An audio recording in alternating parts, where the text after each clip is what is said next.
One. Hello and welcome back. Now, we have some big changes to let you know about.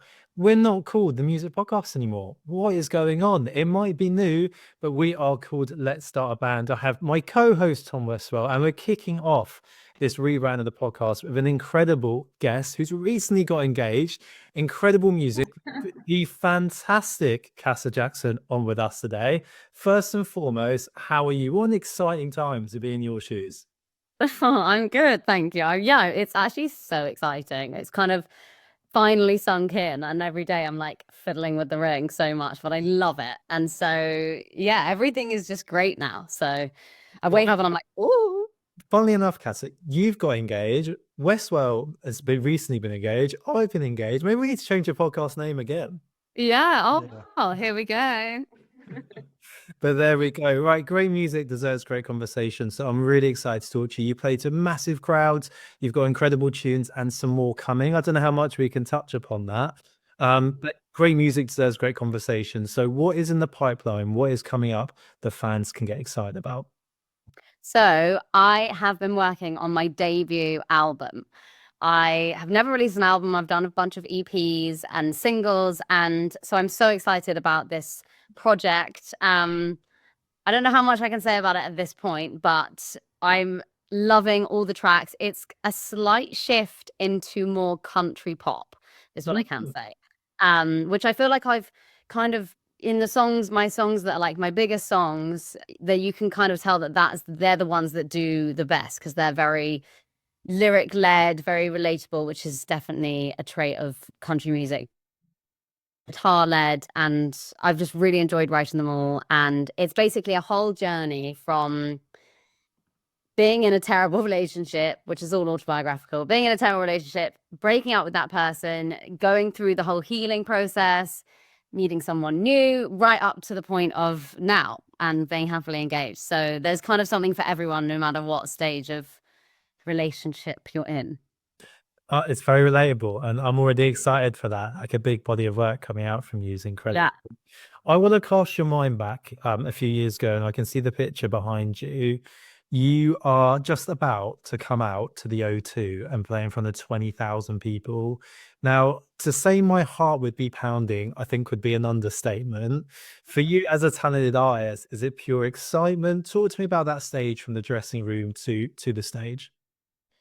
Um, it's a lot of excitement. To be honest, a lot of people think that I would have been really nervous, and that was actually not one of the main emotions. It was mainly the set list. I would just say the set list over and over in my mind so that I didn't forget the order because it wasn't written down on stage or anything. So that was the main thing I'd do before I went on stage. I'd just say all the songs that I was going to sing in order. And then I would say the name of the city as well, because you would be surprised how that just goes out your mind when you're on like a 24-day tour and suddenly you're like, wait, where am I? And you're so tired. So, but other than that, it was just excitement and can't wait to get on stage and see how many people are there and what the reaction would be.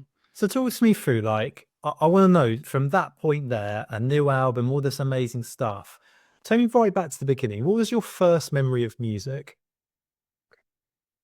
What in like a doing it professionally way or No, just before that, just first memory that okay. was distinctly from the very beginning. Well, it would be doing shows with my cousins. I forced my family to watch us in these shows, and every year we'd do like a full-on show, and I'd be like the MD, and I'd creative direct it all, and then we'd bring everyone down, and I'd sit there and I'd play the piano. I just loved performing, and so this is from when I was like 6. I'm talking young, and the shows were awful. But we found like a script the other day that we did from one of the shows. They weren't just singing. Sometimes we would act things. So yeah, definitely wanted to always be creative.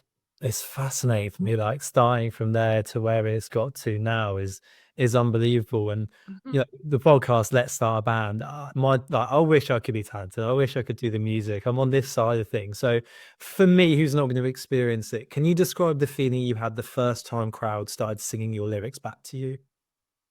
That was the best feeling ever. And to be honest, that took quite a while. Like I definitely did a lot of covers, so many gigs where no one was listening and busking and all these things. So I think therefore to have it a good few years later when I'd really tried and sung the same song over and over again, and then suddenly people started recognizing it and actually singing it back was just so surreal. And I just like took my in ears out and just put the mic out to the crowd, and I was like, seriously? And it was just crazy. And to be honest, it's still crazy. Like the fact that I've written this song like in my bedroom or about something terrible or positive now, and then people are like relating to it is the coolest thing ever.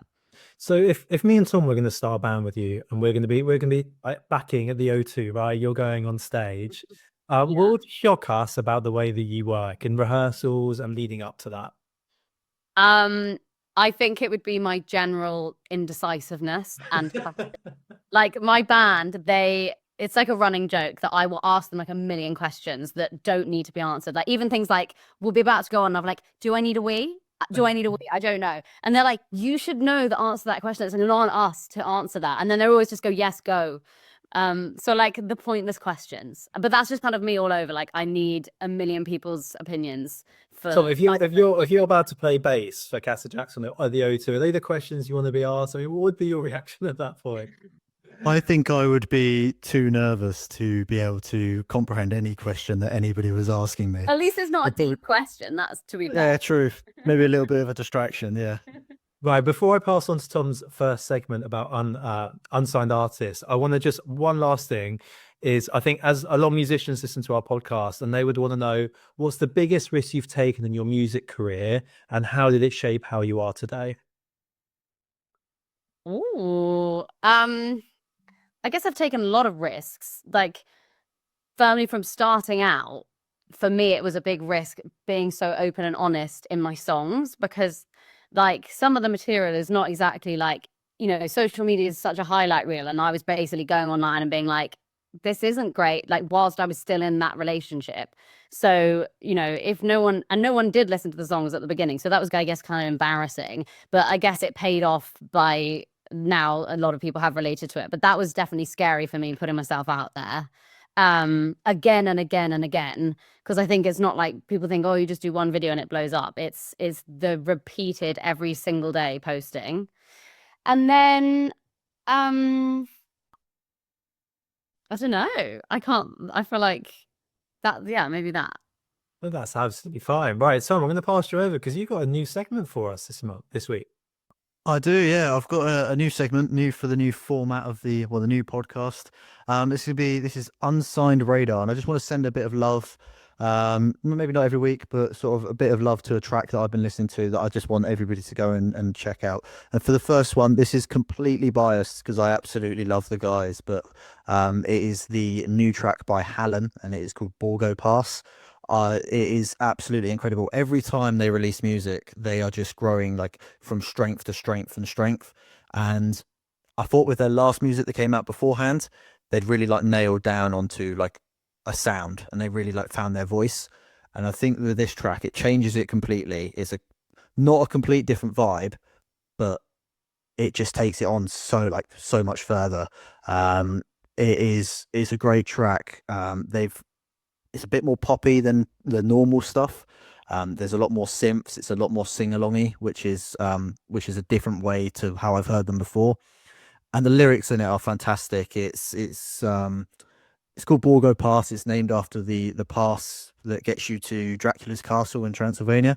And the lyrics are all about sort of Dracula. I think it's kind of topical for this time of year. I know Halloween's just gone, but it flips the tale of Dracula into this sort of man that's cursed of like never finding true love and stuff like that. And the lyrics in it are fantastic. So I just want everybody to go and check that song out because it is fantastic. It's great to hear that. And I feel like, yeah, I've been a big fan of those boys. We know some of the band members and Yeah. they've done incredibly well. And it's quite exciting when Nias brings out a new sound, I have to say. I think it's fantastic. Now, we're starting a new segment and this is the first one, Cassa Jackson. You're going to be our very first one of this, right? We're going to ask our guests, we're going to make what we're calling the set list. So you get to choose one upcoming artist that you love. You're going to give us a song just like Tom's given us, and we're going to add it to the playlist for our fans to listen to. So I'm going to give you a little second to think about it whilst I think of mine. And the artist I'm going to go for is the Molotovs. My goodness, they're taking off. So I was at Isle Festival and everyone was like, Josh, you've got to see this band. You've got to see the band. Next big things, they're supporting the Sex Pistols. And I thought, okay, I'll go and see. It was rammed. I couldn't get near the stage. And I was like, oh my God, they're incredible. It's a brother-sister duo. They're very young. And I just thought it was sensational. And I'm going to go with their song, More, More, More. Tom's had his song. Cassa, what are you choosing? There are so many amazing up-and-coming artists. I think I'm going to have to shout out a really great friend of mine and incidentally my co-writer of a lot of my songs, and he's called Nath Brooks, and he is honestly one of the most talented people I've ever met. And as well as being an awesome co-writer, he has his own solo project. I would want to shout out one of his upcoming songs, but I guess it has to be released, right? Sure. So I'll have to say one of his songs that I love. There's a song called... Which one should I pick? I'll just go with his song Oh My. That's a really good song. I think it gives you a great insight into what he's like as an artist. So yeah, Nath Brooks. Right, listening home, you've just got 3 amazing songs to go and check out. Now, Tom, I believe you've got a music quiz, and it's me versus Miss Cassa Jackson. It is, yeah. So we're going to gather around. Come on in. We've got Tuesday night is pub quiz night. So A pub quiz. I'm actually doing a pub quiz tomorrow night as well. So well, this is perfect practice. Perfect practice for that. So this is Northern Music Edition. There's going to be some well-known tracks in here. There's going to be some slightly more off-piece ones. A little bit of mix of old and new. I'm going to sing. I'm not going to sing a lyric. I'm going to say a lyric, and you've got as soon as you know the answer. So it's the artist or the song title, whatever one comes first. You get a point if you get both. You get 2 points. You get both. You get 1 point for one. And yeah, just head to head. Call them out as soon as it comes in. Can I make a request? Yeah. Can you sing them for us? No. No chance. might have to. It's Northern. I feel like I'm at a disadvantage from being out here. They're big songs. You should be all right. I'm South as well. Let's see what we've got. She tried to peel me off the pavement. Tried to insinuate sometimes I am in danger of going too far. 14ers. It is. That was great. No, not 19th ever. That is correct. Both points there for Josh. That was rapid. Gonna be hard. It's a tough quiz, yeah. You're my Charlemagne, and I will. Charlemagne Blossoms. Yeah. They're my friends. I have to get that right. Wait, we're not finishing the lyric. No, just calling the artists. Not that I've got. Okay. Morning. It's another pure grey morning. Don't know what the day is holding. And when I get up and I see, it's still blind rain as my train delayed again. I haven't got you. Can you sing it, Tom? Give me a chip. No. But this guy has got a very, very recognizable voice. Say it again then. Morning. It's another pure grey morning. Don't know what the day is holding. He is from Nottingham. Very rogue guess. If I get this right, my goodness. Jake Bug. He's Jake Bug. I could tell you the song. I could not tell you the song. It's Lightning Bolt by Jake Bug. Great guess there. Wow. And I'm gonna finish this off. This song For me. This song only has like these lyrics in it. Oh God, okay. The only one I know. I want you to think of Stone Roses, but a little bit not Stone Roses. You've stunned me. I've stumped you both there, haven't I? Yeah, it's stunned me. Am I going to get loads of hate comments for not knowing this? Yeah, I feel like this is Possibly. The Charlatans? with the only one I know. Damn, why didn't I say that? I should have guessed. I'm gonna call the quiz there, Josh. I think we can say that is an outstanding win for yourself there. Maybe not the fairest quiz. We'll beat it up next time for our guest. Like Right. that. We're gonna play trend or trash. So you guys, it's down to your opinion. Do you think this is a great trend that's gonna stand the time that we live in, or is it a trash that people shouldn't be using? It's just an opinion, and we want to know what you think. So the first one I'm going to throw you is AI generated duet features. I don't know if I've ever seen that. What do you mean? So imagine like on TikTok? yeah, collaborations, that kind of thing. Dream duets. Artists doing it with some of their bigger artists. Oh, I see, but they're fake. It's because they're just AI. I feel like that might end up carrying on and being like ABBA Voyage, but like people will love that. But I don't think it's not great that that's a thing. But I feel like people will lean into that. I really want to go to ABBA Voyage. Like I love ABBA. I just want to experience and have like an opinion on it. It is amazing, actually. It's really weird, but mesmerizing at the same time. Okay. I'd love to do ABBA Voyage, but I love ABBA. ABBA's great, and it would be a great laugh. But I'd want to see someone else. I don't want to just see ABBA. Yeah, I wonder if they will probably do that. I swear, do they do other things for more people? But it goes really quickly. Like before you know it, show's over.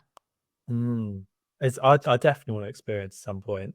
Right, next one. Fans choosing the album cover for the artist.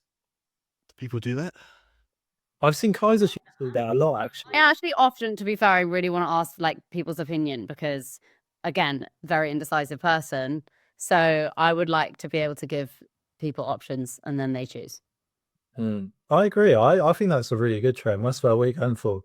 I like the collaborative element of it, but I think if I was an artist, I'd want to have full control over what the album art is. I think. There we go. Next one. Artists performing in the metaverse. Cassa, can we imagine seeing you perform in the metaverse in the next few years? Yeah, that'd be cool. I would love it.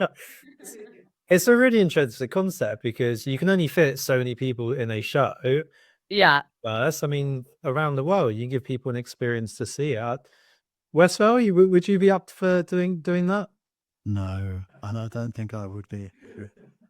I love the fact you two are opposite today.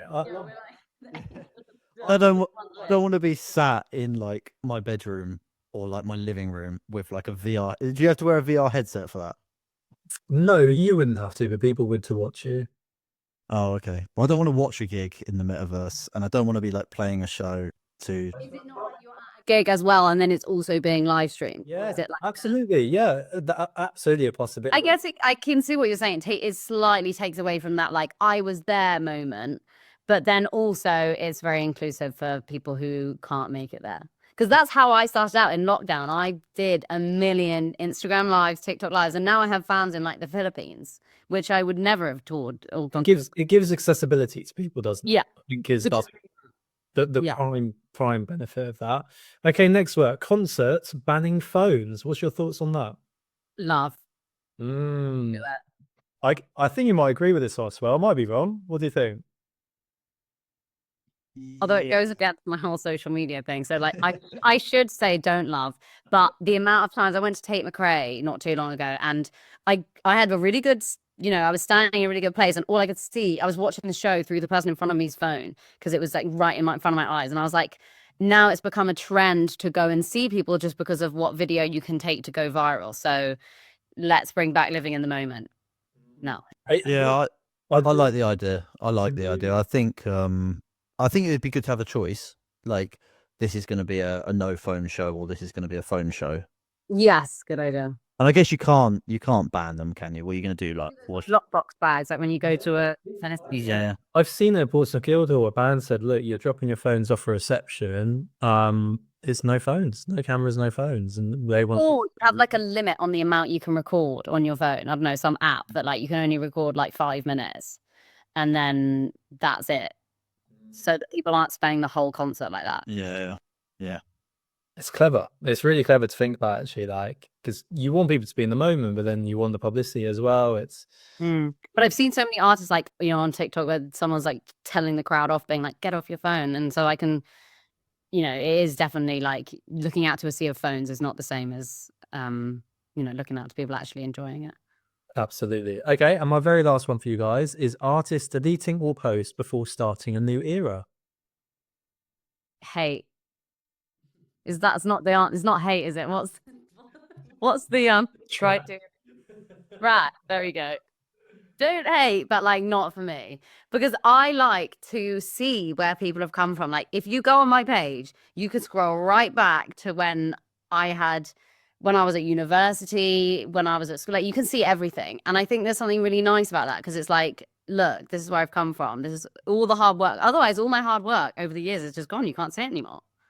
I agree. I think it's nice to see a historic past, isn't it, where people come from, because people might still be relating and really enjoying that part as a transition happens. Westwell, where do you sit on this? Do you think a rebirth is allowed from an artist, or you're not having it? I'm allowing it, and Yeah. I don't. You Not did this on purpose. just to completely disagree with you. I agree in the sense that like I like to be able to look at like an artist and go back and look through their history. I don't Yeah. think I like the idea of keeping everything, but I can totally understand why an artist would want to do it if they're like, especially if like they're taking a drastic change or it's like a No, I can see that. different, But different body and they're like, leave my album, deleting all my posts. Going, yeah, so, This the is- archive, I can see that it's cool. It's more that as an artist, the thought of doing that scares me, because I'm like, wow, all of those posts that I spent hours with each post being like, what should I post on the caption? All this overthinking, all the hard work would just be gone. Like Just horrendous erased. to me. Yeah. But love that some people can do that, but it could never be me. Mm. Fantastic. Okay, guys, we'll move on to the next part. So, my Like that. my music marketing genius of the week goes to an artist called Indie, who's teamed up with Man Like Praja. So this is UK garage, and they're really trying to kind of be the face of that genre, really. And their social posts have been incredible. So they're jumping on old songs, doing remixes of them, and putting it out there. The posts are getting massive traction online. But what I love about it is they're bringing physical fans in. So they'll say, I'm going to London on this day. We're going to give you freebies, sunglasses, this and that. And they go around making content with their fans. It's really inclusive, and it's done really well in terms of the numbers they are producing. So they are my music marketing genius of the week. Right, we're going to go back to Miss Cassa Jackson and find out a little bit more. What's one musical idea you've always wanted to try but haven't attempted yet? Musical idea. Yeah, is there a certain like instrument, a certain idea live, or a backset I that you think- want to do? I've always wanted to experiment with a vocoder, to be fair. I love the sound that creates. I'm not actually doing it in this album, to be fair, but I feel like I would want to do that in the future. At some point that would come in. How would you say social media has affected the way you connect with fans, and what's been your biggest challenge with that? Because I meet a lot of creatives, they're brilliant in the creative side, it's very natural to them. However, like the fact that you are content creators at this point, getting people to buy in, Yeah. some artists love it, some people hate it. I want to get your attitude on it. To be honest, I kind of love it and hate it at the same time. So I very much appreciate that I wouldn't have a career without it. So in that sense, love it. And it's not that hard to make content, and just if you love the songs, then I kind of don't buy into trends and stuff. I literally just do the same thing over and over again. I just sit there and say what my song's about and sing along to it. So in that sense, I've got a formula that I like. Yeah. And I think where I don't like it is when I've tried to do trending things and stuff like that, and that's just not really authentically me. So that's then made me feel like I'm trying to be an influencer when I'm not. I'm fundamentally a musician. So I've very much had to just think to myself, do you know what? I'm just going to keep doing what is natural to me, and if it works, it works, and if it doesn't, then another video will. I think it's so key to keep that authenticity, isn't it? Like, okay, it's something that needs to happen, but actually stick to your roots, be really relatable in that sense. I want to know from both of you, as a musician, what's the best piece of advice you were ever given, and why do you think it stuck with you? Do you want to go first? No, I cannot go first. Oh, let me think. Best piece.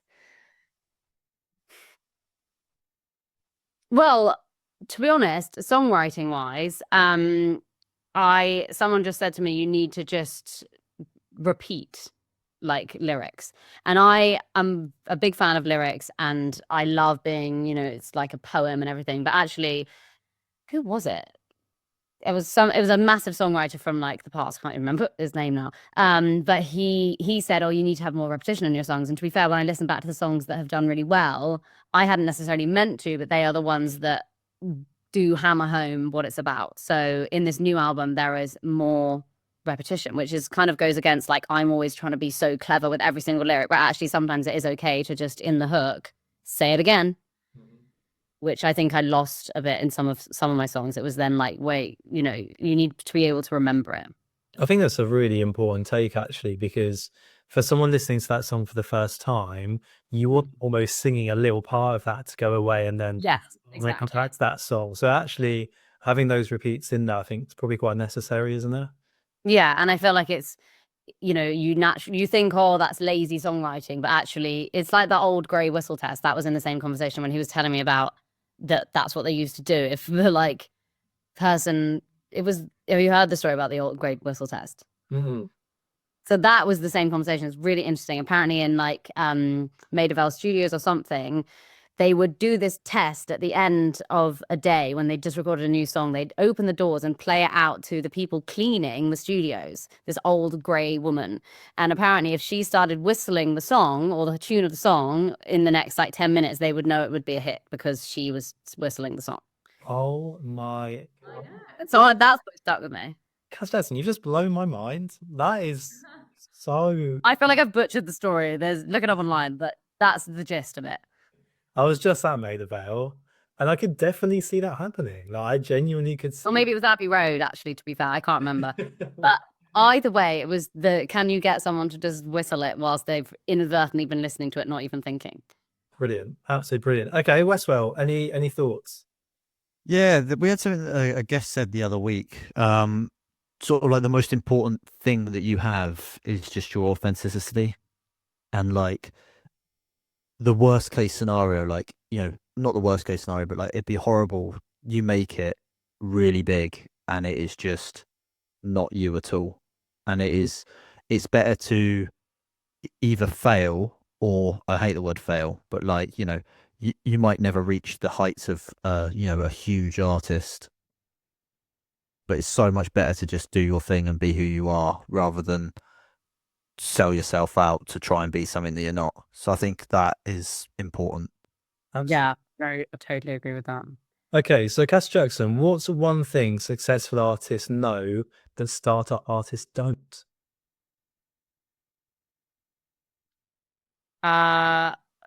People in the industry. I don't know. It is that simple though, isn't it? It really can be.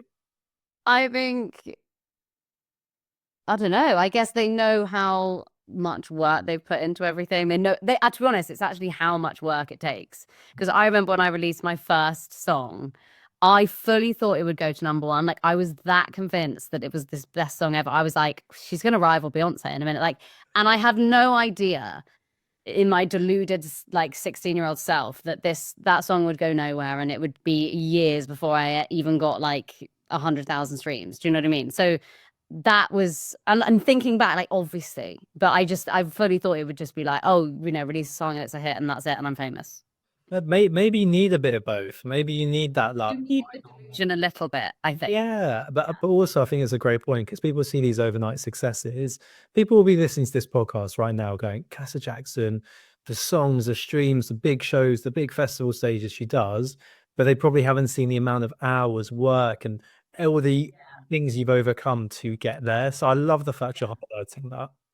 Yeah. Well, and it's also, you need to remind yourself as well on the times when you are doing the big cool things, you need to be like, well done me, whatever age me would be so proud of this right now. And I think it's so easy to get caught up in what's next that I start to forget that I would have been so happy with what I'm doing now years ago when actually then when you're doing it, you're thinking, oh, how can I get further? When actually that's a very unhappy way to live if you let that be your goal. Absolutely. Right, we're going to finish up on, we're going to start this segment from today. Cassa Jackson, I would like you to leave me one question to ask next week's guest. What would you want to know from a musician? Okay. Let me think. The artist we have next week is Emily Wilson. So this is going to be for her. We're not going to tell her beforehand. She'll have to think on her feet. Okay. Unless she listens to the podcast. So I'm gonna know that. What I want to know. Does anyone that you write the songs about, I don't know if she writes songs about like relationships or whatever, but do the people that you write the songs about, do they know that they are about them? Oh, I love it. Whoa. I love it. Ma. Let's get it in early. Guys, this has been Let's Start a Band podcast. We hope you've enjoyed it. If you listen along, please go watch Cassa Jackson. Go on her socials, go on her streams. You will not be disappointed. And a brand new album is on the way. You've heard it here. Thank you so much for coming on. And Tom, what do we say? Thank you, everybody. Thank you for your time listening to this podcast. And we will see you again next week.